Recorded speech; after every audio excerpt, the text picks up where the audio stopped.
Civilizaciones antiguas más destacadas de la historia. Egipto, conocidas por sus pirámides, faraones y jeroglíficos. Mesopotamia, cuna de la escritura cuneiforme y la civilización sumeria. Grecia, conocida por su filosofía, teatro y democracia. Civilizaciones americanas. Maya, conocida por su calendario y arquitectura. Azteca, imperio que se extendió por Mesoamérica. Inca, imperio que se extendió por Sudamérica. Civilizaciones asiáticas. China, conocida por su gran muralla, la ruta de la seda y la filosofía taoísta. India, conocida por su filosofía hindú y la cultura védica. Japón, conocida por su cultura samurái y la arquitectura tradicional. Características de las civilizaciones. Complejidad social. Las civilizaciones suelen tener una estructura social compleja con diferentes clases y castas. Desarrollo tecnológico. Las civilizaciones suelen tener un alto nivel de desarrollo tecnológico que les permite aprovechar los recursos naturales y mejorar la vida de sus ciudadanos.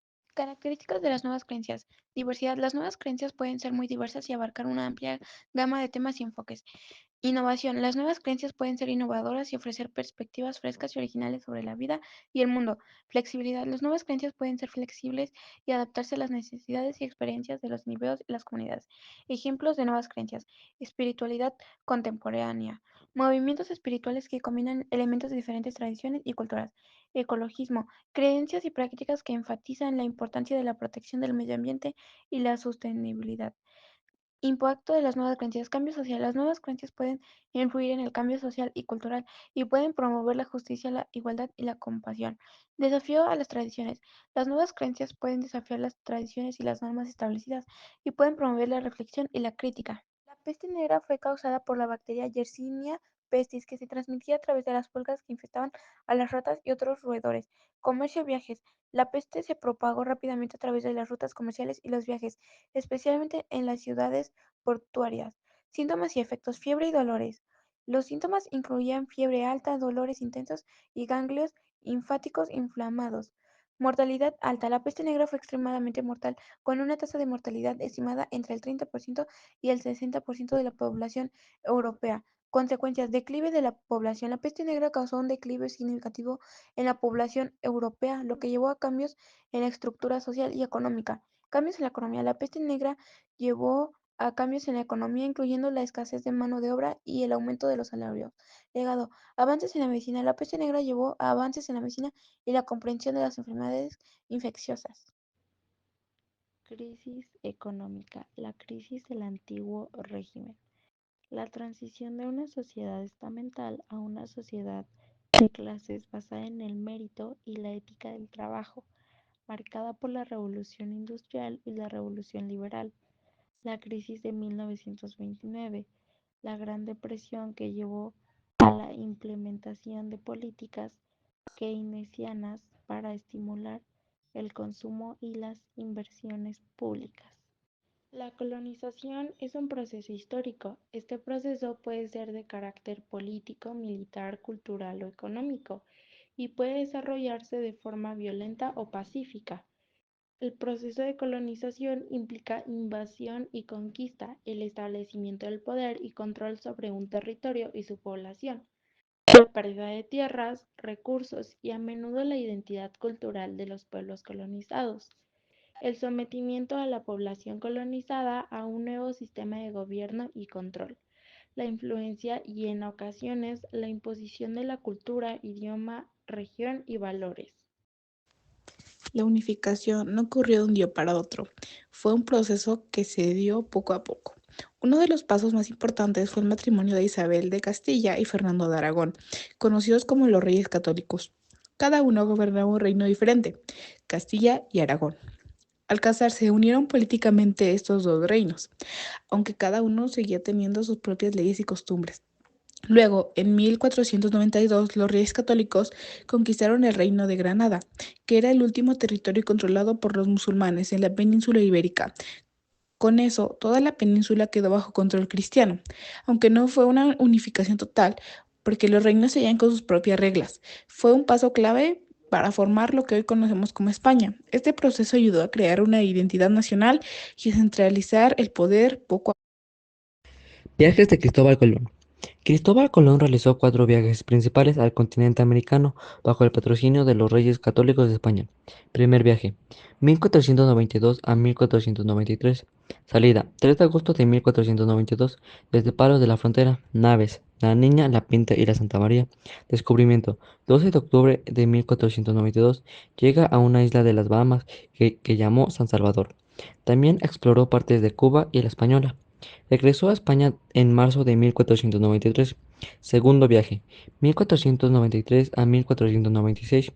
El objetivo de ahí fue colonizar las nuevas tierras. Salida, 25 de septiembre de 1493, con 17 barcos y más de 1000 personas. Descubrió varias islas del Caribe, incluyendo Puerto Rico, Jamaica y entre otras. Fundó la primera ciudad europea en América, entre comillas, la Isabela. Tercer viaje, 1498 a 1500. Ruta, llegó a la costa de Sudamérica, específicamente en la actual Venezuela. Confirmó que el territorio era parte de un continente desconocido. Regresó a la Española y enfrentó conflictos políticos. Cuarto viaje, 1502 a 1504. Propósito, buscar un paso hacia Asia. Exploró la costa de América Central, Honduras, Nicaragua, Costa Rica y Panamá. No encontró el paso al Pacífico. Regresó a España en 1504, enfermo y sin reconocimiento oficial. La monarquía es un sistema de gobierno encabezado por un monarca, rey, reina o emperador. En general, el cargo es vitalicio y hereditario. El trono suele pasar de padres a hijos dentro de la misma familia real. Según la época y el país, el monarca puede gobernar con la autoridad total o bien funcionar como un símbolo del Estado, mientras otros poderes ejercen el gobierno diario. Monarquía absoluta. El monarca concentra todos los poderes del Estado. No hay separación de poderes, su voluntad se convierte en ley. Monarquía constitucional o parlamentaria. El poder del monarca está limitado por una constitución o unas leyes fundamentales. El rey deja ser soberano absoluto y actúa como jefe del Estado simbólico, mientras que el poder ejecutivo reside en un parlamento y en un primer ministro. El Tratado de Tordesillas fue un acuerdo entre España y Portugal que estableció una línea de demarcación entre sus territorios. Se firmó el 7 de junio de 1494 en la villa de Tordesillas, España. ¿Qué estableció el tratado? Dividió el mundo en dos zonas de influencia, una para España y la otra para Portugal. Trazó una línea imaginaria de polo a polo a 370 leguas al oeste de las islas del Cabo Verde. El hemisferio occidental quedó para España y el hemisferio oriental para Portugal. ¿Por qué se firmó? Para establecer un acuerdo que delimitara los ámbitos de actuación de cada reino, para establecer la paz entre las dos coronas y para evitar conflictos sobre las reclamaciones de las tierras recién descubiertas. ¿Qué consecuencias tuvo? Dio origen a Brasil, ya que su extremidad oriental quedó situada dentro de la zona portuguesa. Permitió el encuentro de continentes y civilizaciones separados por mares ignotos. Es una referencia importante para la historia de América y las relaciones económicas y culturales entre América y Europa. Las bulas alejandrinas fueron 5 documentos expedidos por el Papa Alejandro en 1493, que concedieron a Castilla el derecho de conquistar América. Estas bulas sentaron las bases del derecho universal y del derecho indiano bula. Las bulas alejandrinas fueron un paso importante en la historia de la colonización española de América, ya que legitimaban la presencia española en el Nuevo Mundo desde una perspectiva religiosa y política. México es un país con una rica diversidad cultural y geográfica, y se pueden identificar varias zonas culturales importantes. A continuación, te menciono algunas de las zonas culturales más destacadas. Mesoamérica. Esta zona cultural abarca gran parte de México, incluyendo los estados de Chiapas, Tabasco, Veracruz, Puebla, Oaxaca, Guerrero, Morelos, Estado de México, Ciudad de México y parte de los estados de Hidalgo, Querétaro y Guanajuato. Mesoamérica es conocida por su rica herencia cultural, incluyendo la civilización azteca.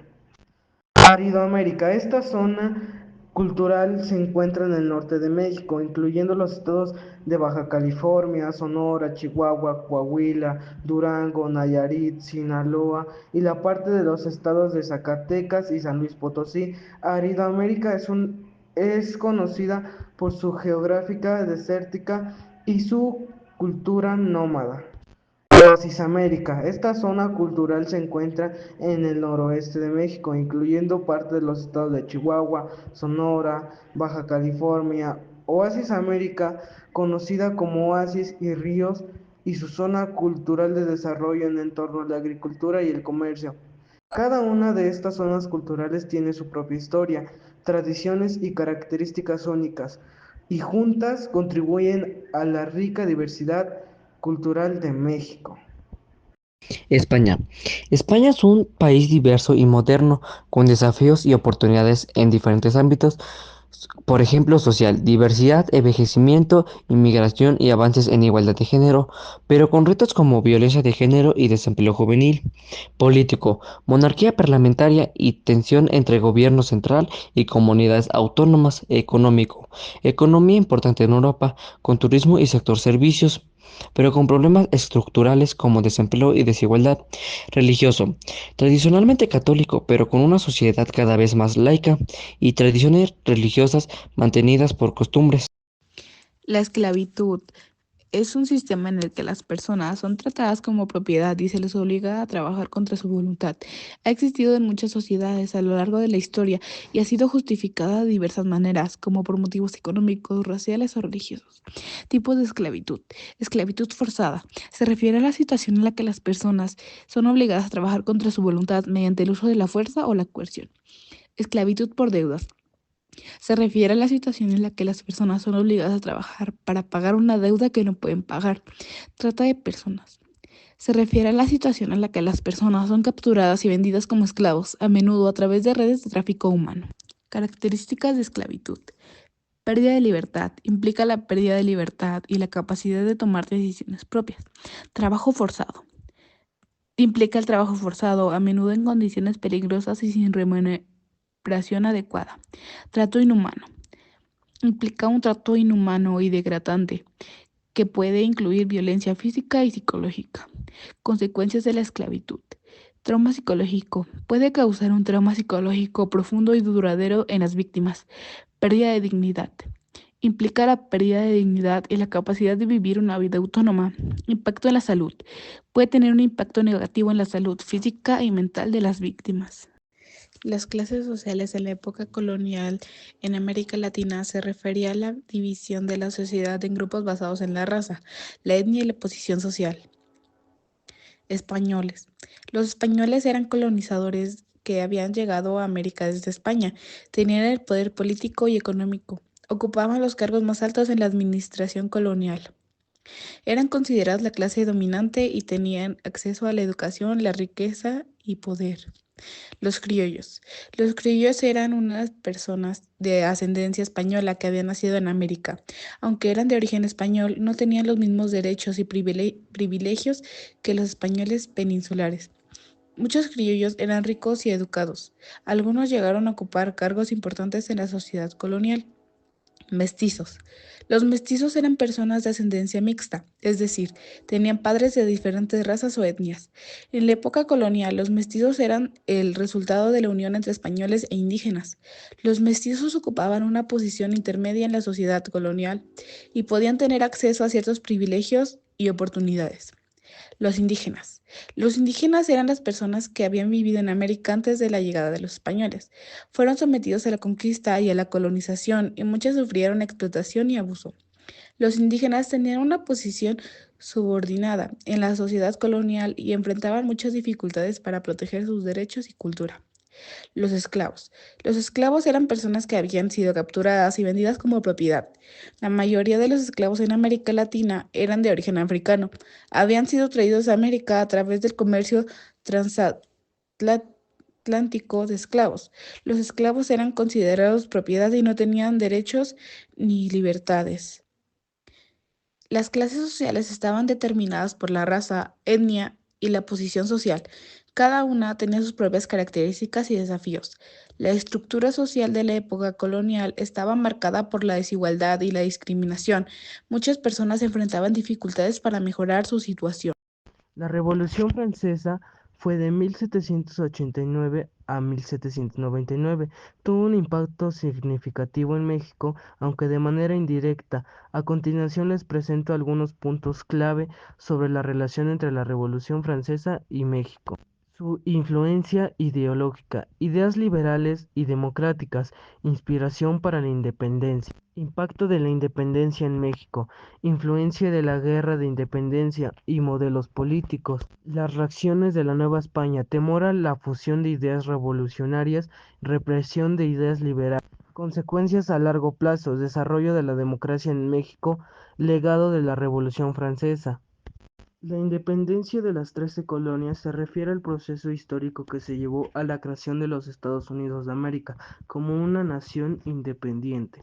Algunas de sus causas de la independencia fueron impuestos sin representación, restricciones comerciales, influencia de la Ilustración, descontento con la autoridad británica. Algunos de sus eventos claves fueron la Ley del Timbre en 1765, la masacre de Boston en 1770, el motín de Té en 1773, la Declaración de Independencia en 1776. Sus consecuencias fueron creación de una nueva nación, influencia en otros movimientos independistas, el desarrollo de la democracia. Las reformas borbónicas fueron una serie de cambios políticos, económicos y sociales, implementados en la Nueva España, actual México, en el resto de las colonias españolas en América durante el siglo XVIII, bajo el reinado de los Borbones en España. Sus objetivos de estas era fortalecer el poder real y la autoridad del monarca en las colonias, aumentar la eficiencia y la productividad de la economía colonial, mejorar la administración y recaudación de fondos impuestos, fomentar el comercio y la industria en las colonias. Fueron importantes para asentar las bases de la democracia y la libertad en el mundo. El nomadismo y el sedentarismo tienen implicaciones políticas, económicas y religiosas significativas. Aspectos políticos. Estructura de gobierno. Los pueblos nómadas suelen tener estructuras de gobierno más flexibles y descentralizadas, mientras que los sedentarios tienen estructuras más jerárquicas y centralizadas. Relaciones con otros grupos. Los nómadas pueden tener relaciones más fluidas y cambiantes con otros grupos, mientras que los sedentarios pueden tener relaciones más estables y formales. Aspectos económicos. Actividades económicas. Los nómadas suelen basar su economía en la caza, la recolección y la ganadería, mientras que los sedentarios se enfocan en la agricultura y el comercio. Intercambio de bienes y servicios. Los nómadas pueden tener un sistema de intercambio más informal y basado en la reciprocidad, mientras que los sedentarios tienen un sistema de mercado más desarrollado. Aspectos religiosos, creencias y prácticas. Los nómadas pueden tener creencias y prácticas religiosas más relacionadas con la naturaleza y los espíritus, mientras que los sedentarios pueden tener creencias y prácticas más institucionalizadas y jerárquicas. Nuevo México. Nuevo México es un territorio con una rica historia y cultura. Nuevo México es un término que se refiere a dos contextos diferentes, cada uno con su propia historia y significado. Territorio histórico. Fue colonizado por los españoles en el siglo XVI, formó parte del Virreinato de Nueva España y un importante centro cultural y comercial. Conserva su legado histórico hasta el día de hoy. Estados Unidos. Nuevo México está ubicado en el suroeste de Estados Unidos. Tiene una cultura única con influencias españolas, indígenas y estadounidenses. Es conocido por su belleza cultural y sitios históricos. Nuevo México es un territorio con una rica historia y cultura que se extiende desde la época colonial hasta la actualidad. Su legado histórico y cultural sigue siéndose visible en la actualidad y es un lugar que atrae a visitantes de todo el mundo. La época neohispana. La época neohispana pasó de 1521 a 1821. Fue un periodo colonial en México caracterizado por la imposición de la cultura española, explotación de recursos y una sociedad jerárquica. Puntos importantes. Fundación de ciudades y monumentos arqueológicos, introducción de agricultura y ganadería europeas, explotación de minería y recursos naturales, resistencias indígenas y lucha por sus derechos. Personajes importantes. Hernán Cortés fue el conquistador. Fray Bartolomé de las Casas fue un defensor de indígenas. Sor Juana Inés de la Cruz fue una escritora muy famosa. La época no hispana sentó las bases para la identidad y cultura mexicanas actuales.